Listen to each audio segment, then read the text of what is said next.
கோலி talk Kollywood news. தூங்காவனத்தை 50வது படமாக்க Trisha ஆசை. 2002 சினிமாவில் நடிக்க தொடங்கின த்ரிஷா இதுவரைக்கும் தமிழ், தெலுங்கு, கன்னடம், ஹிந்தி மொழிகள்ல 47 படங்கள்ல நடிச்சிருக்காங்க. மலையாளத்துல மட்டும் இது வரைக்கும் நடிக்கல. அவங்க நடிச்சிருக்க பூலோகம் படம் மட்டும் வெளிவராம நிக்குது. இப்போ அப்பாடக்கர், பிரியம், போகி, அரண்மனை 2ஆம் பாகம் படங்கள்ல நடிச்சிட்டு இருக்காங்க. கமலோட தூங்காவனம் படத்துல நடிக்க இருக்காங்க. 47 படங்கள்ல நடிச்சிருக்க த்ரிஷாவுக்கு 50வது படம் முக்கியமான படமா இருக்கணும்னு விருப்பம்.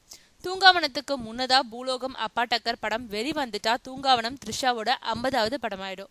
ஒருவேளை பூலோகம் வெளிவரலனாலும் அரண்மனை 2 வெளிவந்து தூங்காவனத்தை 50வது படமாக்கிடும்.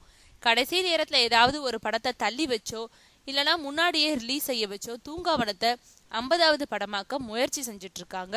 தன்னோட ஆசையை கமலோட காதுல போட்டும் வச்சிருக்காங்களாம் த்ரிஷா.